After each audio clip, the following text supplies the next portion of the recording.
Estamos en comunicación con el artista plástico, el querido Daniel Santoro, el bueno. ¿Te trajo algún problema, tanto Daniel Santoro malo? No, no, qué sé yo. Tampoco me gusta ser el bueno, ¿viste? Así que por ahí en menos canalla, con eso alcanza. Vos sabés que inmediatamente pensé en vos con el día de Evita, el recordatorio de Evita, y digo, bueno, Daniel, cuando hizo el dibujo base del monumento, diríamos, entre comillas, de Evita, que está en el ex Ministerio de Obras Públicas, en el actual Ministerio de Desarrollo Social y demás, en la 9 de julio, habrás pensado especialmente esos días en Evita, habrá estado revoloteando por tu cabeza. Sí, mira, eso ya sucedió hace bastante tiempo, ¿no? Hace más de 10 años. En realidad a mí me llamaron para realizar el diseño, digamos, el diseño definitivo. La idea fue de Alejandro Marmo, que es un artista que trabaja en hierro, un escultor, y bueno, entonces yo me puse a trabajar, nos pusimos a trabajar juntos, incluso después participó también Cristina en su momento, aportando algunas ideas para el diseño. Y bueno, fue una tarea así durante algunos meses estuvimos dándole vuelta al asunto, tratando de sintetizar las dos imágenes que sintetizaran toda la iconografía que desarrolló la figura de Eva Perón, que tuvieran digamos, la sustancia política a través de la cual se podría lograr una síntesis de su accionar político. Entonces surgieron estas dos figuras que se ven en el edificio. Por primera vez se pensó en usar el edificio del lado sur, o sea, el edificio, la parte negada, el frente negado, porque siempre lo que se ve es el lado norte. Y eso fue específicamente una idea de Cristina, aplicarnos también en el lado sur. Entonces, bueno, eso también trajo inmediatamente una reflexión sobre de dónde viene el peronismo, ¿no? Simbólicamente el lado sur de la ciudad es el acceso aquel 17 de octubre, por lo menos es la irrupción más notable, fue la que vino de ese lado, entonces del riachuelo, de las fábricas, ¿no? Del suburbano, y ese es el lado del edificio que recibe a esta gente, o sea, el peronismo fue recibido por ese lado del edificio, y entonces ahí está la figura de Eva Perón que tiene que ver con esa figura benefactora de la justicia social, del diálogo con el pueblo, digamos, la figura de Eva Perón encarnada en la acción social, y la que tiene la mirada atenta sobre los pobres, ¿no? La que reivindica al Cabecita Negra y demás. Entonces ese lugar lo ocupa la figura que es la tapa de La razón de mi vida, que es por otro lado un libro de gran difusión a través del cual se conoce el accionar político de Eva Perón. Es un poco la síntesis de sus aspiraciones. Y entonces la tapa de La razón de mi vida era un poco la figura que concentraba todas esas expectativas. Y tiene que ver con la figura también, en cierto modo, maternal, que lo más relevante en esa figura es la mirada. O sea, es la Eva de la mirada atenta, por eso los cuidados, el estar alerta, ¿no? El poder ver al otro, está todo sintetizado en la mirada. En cambio, del otro lado, la figura que pensamos es la figura que desafía los poderes, ¿no? La figura que contrasta con la ciudad ostentosa, poderosa, ¿no? De las grandes familias, de la concentración de las riquezas y demás. Todo eso está mirado desde el lado norte del edificio. Entonces es una Eva que increpa a los poderes, que tiene un micrófono, por lo menos eso, el micrófono es una incorporación importante que está tomado de una foto del renunciamiento que precisamente sucedió en ese edificio y de ese lado. Entonces ese micrófono es la voz propia, ¿no? Se siente la voz a través de la presencia de un micrófono, ahí la mirada está, los ojos lo tienen entrecerrados, y lo que está operando más es la boca, precisamente. O sea, se siente el sonido que va a salir por esa boca, que se va a propalar a través de los parlantes. Y entonces esa interacción hace que sea la Eva con voz propia, la Eva que desafía los poderes, la Eva que formula su reclamo revolucionario. Digamos, son esas Evas que después se van a multiplicar en la década de los 70, ¿no? Y hasta el día de hoy, ese mensaje que permanece. Entonces, la Eva de la acción social, la Eva de los cuidados maternales, y la Eva que desafía los poderes, la Eva de combate, la Eva que tiene una voz propia. Esas son las dos síntesis icónicas, que fue un poco lo que conversamos en su momento y que intentamos plasmar. Una está sacada de la foto famosa del renunciamiento, y entonces está solarizada, es un método de diseño gráfico. Y la otra es un poco la síntesis de diseño de la tapa de La razón de mi vida, del famoso cuadro de Numa Airemak. Así que bueno, esa es un poco así es como se llegó a esas figuras. Evita era una de las pocas personas que yo vi que creyera o que creía en la igualdad aquí y ahora, no para construir la igualdad, para llegar a la igualdad, para que ascendieran las clases a la igualdad, sino la igualdad ya, ¿no? Es tal cual, sí, como decís, Martín, es la inmediatez, la urgencia de esa tarea, ¿no? O sea, alguien sufre y hay que subsanar eso en forma perentoria. Y Eva tenía esa aspiración de que no, o sea, no hay nada más alejado de la acción de Eva Perón que la meritocracia, por ejemplo, si vamos a ponerlo en términos de mayor actualidad. Digamos, Eva Perón, y paradójicamente, no hay nada más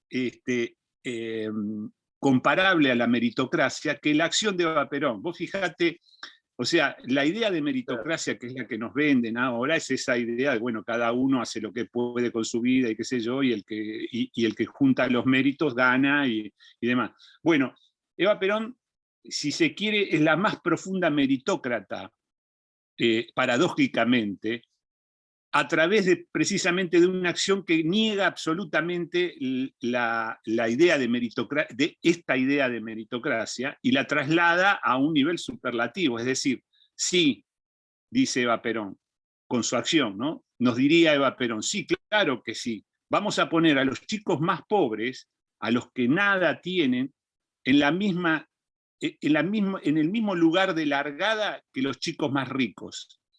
Y lo vamos a hacer eso desde el Estado en forma urgente y perentoria. Entonces el chico más pobre va a disfrutar de todas las cosas que tuvo el chico más rico, y entonces ahí en ese punto de largada es donde se va a dar la verdadera meritocracia. Es decir, no porque haya heredado, no porque tenga un padre, una familia poderosa, el chico va a tener más mérito que el más pobre de todos, que va a tener exactamente las mismas circunstancias existenciales que va a tener el chico más rico. Eso sí que es meritocracia real, ¿no? Y bueno, hay que bancarse esa. Esa es una cuestión. Bueno, esa es un poco la acción revolucionaria de Eva Perón. Es decir, incluso uno puede pensar que Eva Perón inventa una nueva forma una nueva forma de la redistribución de la riqueza, mucho más profunda que la riqueza en sí, la de las mercancías, de lo que se tiene o no se tiene. Ella lo que hace es redistribuir a los más pobres, redistribuirle el destino, o sea, una redistribución destinal sería el verdadero invento. Incluso eso es realmente un invento de Eva Perón, redistribuir destinos. Es decir, Eva Perón capta a los chicos que tienen un destino de pobreza inevitable, de muerte tal vez, ¿no? de descarte, digamos, de marginalidad, de las peores cosas que le puede pasar en la vida, capta a esos chicos y les distribuye un destino nuevo. el Estado lo que hace es distribuirle un nuevo destino, les cambia el destino a esos chicos y se convierten en chicos que pueden tener las mismas expectativas que los chicos ricos. Es decir, la meritocracia ahí funcionaría. ¿Por qué no? Cada uno tendrá sus méritos, pero el punto de largada es exactamente el mismo. Entonces, las mismas oportunidades. Ahí sí. Y ese es un invento totalmente de la acción de Eva Perón, por eso es tan especial, porque no hay antecedentes en ninguna revolución, en ningún lado, que se opere de esa manera en el interior, en el vientre mismo del capitalismo, porque tampoco el peronismo es anticapitalista. Cuando la marcha dice combatiendo el capital, no combatiendo el capitalismo. El peronismo, como ninguno, goza del capitalismo, como ninguno, con total felicidad. La felicidad del pueblo es un goce del capital, una forma del goce del capitalismo, claro que sí, pero de esta manera, con esta salvedad. Entonces nadie se queda afuera, nadie ve desde afuera como los otros gozan, sino que vamos a gozar todos. O sea, una democratización del goce capitalista sería la palabra, una forma adecuada. Un uso del capitalismo que es bastante intolerable para algunos.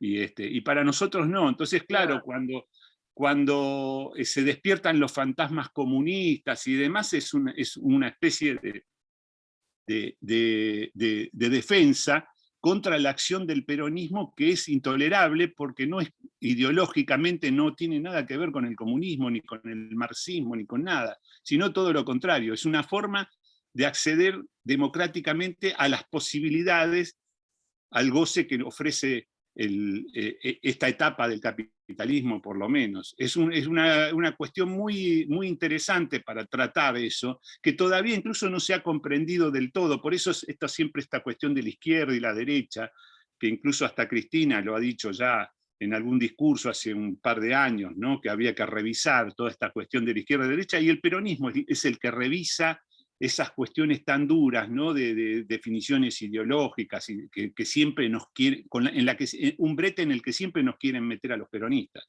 Y los peronistas tenemos ahí una incomodidad porque no podemos definirnos en esos parámetros, ¿no? Entonces ahí es donde tendríamos que todavía falta mucho para hacer teoría incluso, ¿no? Hay un déficit de la teoría en el peronismo que sería bueno que se vaya subsanando en estos años, porque van a ser años donde se va a definir mucho, la posición del peronismo va a generar muchas expectativas. Paradójicamente, yo creo eso, siempre lo he dicho, ¿no? Que el mundo va inevitablemente hacia algo parecido al peronismo. Lo está haciendo Chile, Bueno, está golpeando a las puertas de algo que el mundo, de algo que desconoce, que se llama peronismo. O sea, no saben los chilenos hacia dónde van porque no tienen el significante peronismo, o sea, no tienen la palabra, entonces no se saben definir. Pero lo que reclama el pueblo chileno a través de esta votación y de todo lo que pasó en los años hace un par de años, ¿no? Eso era un reclamo de peronismo, un reclamo de goce democrático, ¿no? De democratizar el goce del capitalismo. No es un reclamo marxista-leninista, no tenemos que equivocarnos. El mundo no va hacia el marxismo, el mundo va inevitablemente hacia ese lugar del peronismo, que es el lugar del amor, el lugar de la felicidad, el lugar del goce compartido y demás, que es otra cosa. Y ahí es el gran desafío que presenta el capitalismo hacia adelante. Ya Joe Biden, Bill Gates, todos lo están viendo. Están viendo un futuro que va para ese lado. Y en cierto modo la acción incluso hasta de Trump tuvo que ver con eso. Y saben que no hay vuelta atrás en ese sentido. El reclamo popular va inevitablemente sonando en esas cuestiones. Entonces es penoso que no seamos nosotros los que hagamos teoría, ¿no? Que terminen siendo algún francés, que nunca falta, alguna así, que termina siendo una teoría sobre esta cuestión del peronismo, ¿no? Qué pena que tengamos ese déficit siempre, que nos sintamos un poco inferiores en nuestra capacidad de producir teoría.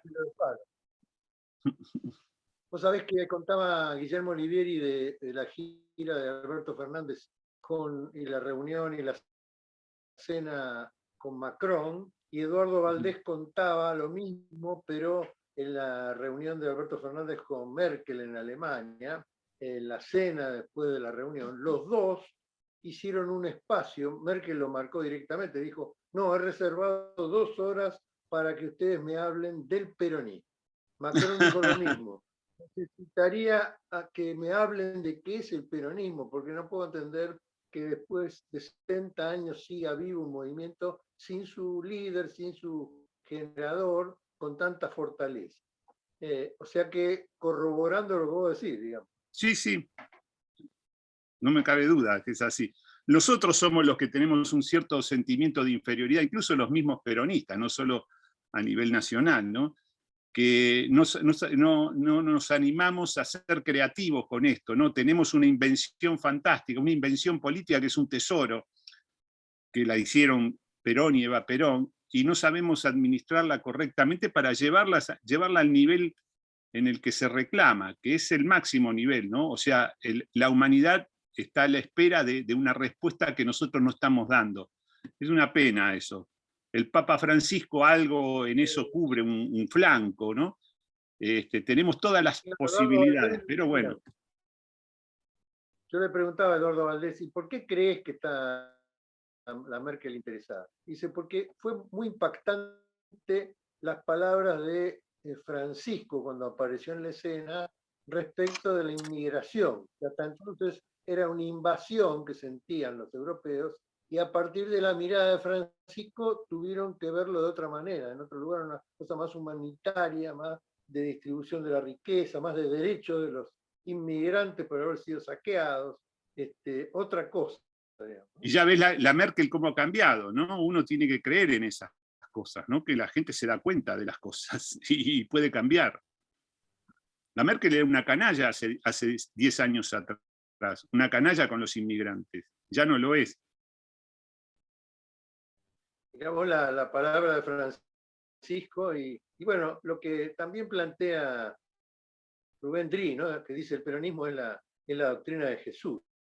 Tal Hay cual. una cosa de cuidado, de distribución, de santificación del otro y del ser humano mismo. Porque, digamos, el ser humano para el capitalismo y para el imperialismo es como las cucarachas, digamos, que uno las quiere eliminar porque molestan, no están para compartir la casa de uno, ensucian todo lo que tocan, ¿no? Sí, Hay sí. una insectificación de la población, de la humanidad, de los pobres, de los desplazados. En vez hay una divinidad del pobre, del hombre, de la persona, de la mujer, del niño, en la mirada de Vita, ¿no? Eso de al pobre no hay que darle, sino hay que restituirle lo que le han robado. Exacto, eso es la justicia social, es hacer justicia precisamente, ¿no? Eso cuando se ve en la práctica, porque eso es lo que tiene Eva Perón, que con su práctica te deja anonadado, ¿no?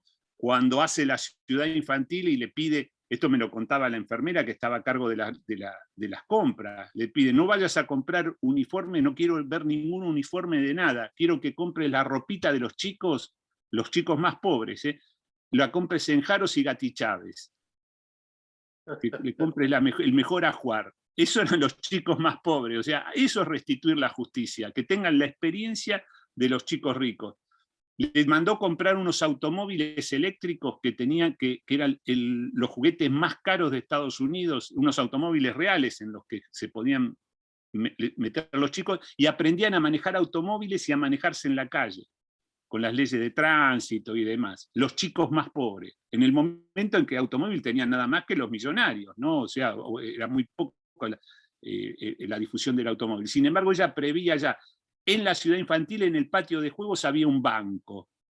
¿A quién se le ocurre, no? O sea, uno piensa Disneylandia, que es posterior incluso, ¿no? Todo el mundo de fantasía, ¿no? Dentro de ese mundo de fantasía, ella construye un banco real, un banco para entrar a hacer trámites bancarios. Y entonces dice, no, los chicos juegan todo, pero también aprenden a hacer trámites bancarios. Los chicos más pobres. O sea, eso es una locura de ella que es fantástico. Ahí está la invención del peronismo. Eso es el peronismo. O sea, no hay lucha de clases, no hay proletarización. Eva Perón detestaba esa palabra proletarizar, pero ¿a quién se le ocurre esas cosas? Van a ser obreros y van a tener todas las posibilidades de crecimiento en la vida para también dejar de ser obreros. O sea, ella no proletariza, esa es la gran diferencia con las izquierdas tradicionales de Eva Perón. Eso tendríamos que entenderlo. Entonces, ¿a quién se le ocurre hacer un banco para que los chicos dentro de los juegos aprendan a hacer los trámites bancarios? A que no los caguen, digamos, no dejarle en manos de los financistas y de los canallas. No, es popular la banca también, o sea, la idea de una banca que beneficie, a través de la cual se beneficia y cada cual hará los méritos que necesite para tener un banco o no.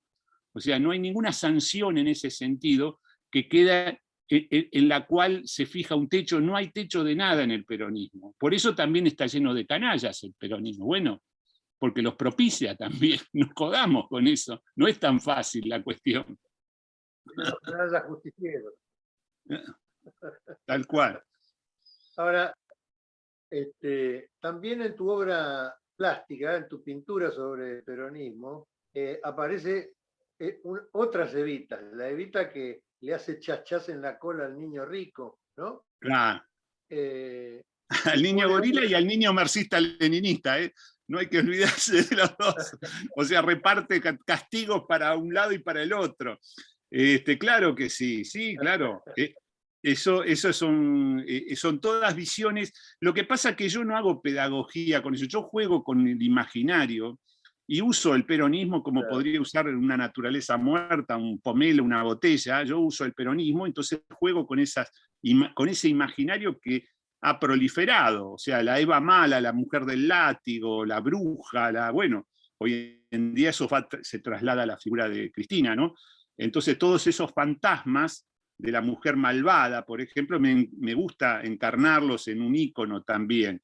Me gusta trabajar mucho en los lugares de oscuridad, ¿no? Los lugares que se han oscurecido por ciertas visiones fantasmales que tiene el antiperonismo sobre todo. Me gusta trabajar el tema de la mucama peronista caníbal, que es otro de los grandes fantasmas, ¿no? La presencia de una negra peronista como mucama cuidando de los chicos ricos. Y eso, claro, eso desencadenó un montón de mitología urbana. Hicimos una serie con Francis Estrada que se llama Proyecto Aluvión, la pueden ver en mi Instagram, lo pueden ver ahí en el perfil, están los capítulos. Son 8 capítulos de los lugares oscuros del peronismo. A través de mi obra plástica después lo trasladamos a capítulos en una miniserie. Está la mucama peronista caníbal, Evita me ama, el incendio de las iglesias, la quema de iglesias se llama el capítulo, el pulqui no debe volar, que es como en Código 007 sobre la historia del pulqui. Hay varias lugares, el luto, sobre la cinta, la obligatoriedad del luto, ¿no? Que es otra de las grandes fantasías de la época, que yo probé que no es verdad eso. En alguna repartición pública eso habrá pasado, pero nunca pasó oficialmente. Nunca se dijo nada de eso, pero generó fantasmas, ¿no? Como hoy en día siguen generando el fantasma del comunismo, por ejemplo, es una de las grandes pasiones del antiperonismo, ¿no? Ubicar al peronismo en un lugar ideológico cerrado, hacerle una encerrona ideológica, y el peronismo siempre se libera de las encerronas ideológicas. Me encantó cuando vinieron las vacunas de Estados Unidos y pusieron la banderita norteamericana junto con la bandera argentina, y en una prenda de unidad y de amor entre ambos pueblos, ¿no? Eso es el peronismo, ¿no? Eso es saltar todas las vallas y vulnerar los límites. O sea, no hay límites ni para un lado ni para el otro. O sea, ocupamos todo el campo. El peronismo ocupa todo el campo ideológico. Siempre que cuando necesita ser marxista, va a ser marxista. Y cuando necesita ser hipercapitalista, lo va a ser también. El objetivo siempre, ¿cuál es? La felicidad del pueblo. Entonces, si la felicidad del pueblo se le ofrece un lado o el otro, ahí vamos. Esas son todas las cuestiones que a algunos compañeros incluso les cuesta entender. Piensan que el peronismo tiene un formato determinado y no tiene un formato. Ideológicamente no es una lona rígida, es un jersey. Es un jersey que se estira, ¿no? El peronismo, si vamos a cortar la tela, es un jersey, entonces nunca sabés bien la forma del jersey, porque el jersey se estira y llega a los lugares que vos pensabas que no iba a llegar. llega. Entonces esas son las formas, por eso es complejo. Incluso para algunos compañeros se le hace complicado, ¿no? Y piensan que tienen el formato y no tienen el formato. El peronismo es de una forma compleja, difícil y adaptable. Y esas son las cosas Claro, que los desafíos de la actualidad van por ese lado también. claro, por eso, digamos, aparecen los fantasmas de la corrupción, ¿no? Claro. Cristina con bolsas enterradas en la Patagonia, en los sótanos llenos de bolsas negras con billetes verdes, toda esa fantasía obvia de que todos tienen que ser así, como los ricos que roban. Claro, exactamente. Tienen la misma, o sea, ellos reflejan su lógica, se la adjudican a personas que no tienen esa lógica, o sea, porque hay un principio de amor en el peronismo que es lo que hace operativa toda la acción política. Y en ellos, no, si hay algo que no tienen ellos es amor en su operatoria política. Lo vimos estos últimos 4 años con el canalla, ¿no es cierto? Un cínico perverso, o sea, son incapaces de amor. Hasta las declaraciones del hermano que a mí me conmovieron, porque el hermano se nota que es un tipo frágil, ¿no? Que tiene sus problemas, se le nota cómo se expresa, ¿no?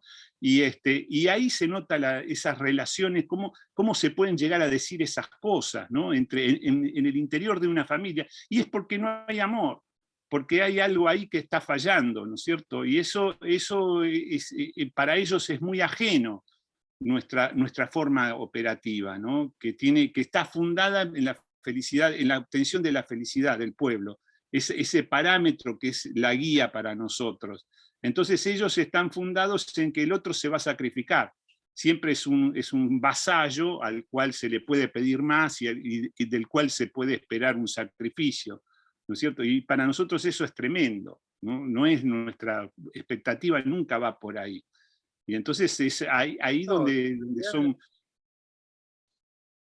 en realidad la fantasía de un peronista cuando asume una responsabilidad del Estado o en algún tipo de responsabilidad con el resto del pueblo es la fantasía del Papá Noel, de tal llevar cual. todo lo que no,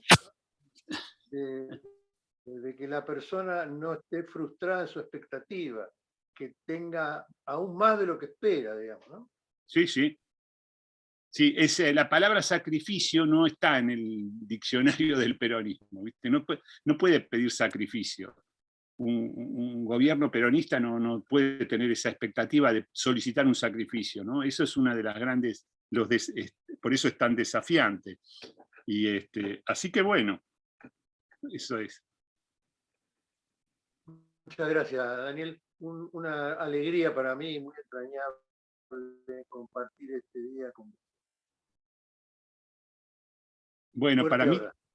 bueno, un gusto, Martín, volver a vernos después de tanto tiempo, ¿no? Porque todos estos tiempos encerrados no nos pudimos, siempre nos cruzábamos mucho más seguido, pero un gusto, ¿eh? Y bueno, y vamos para adelante. Muchas gracias.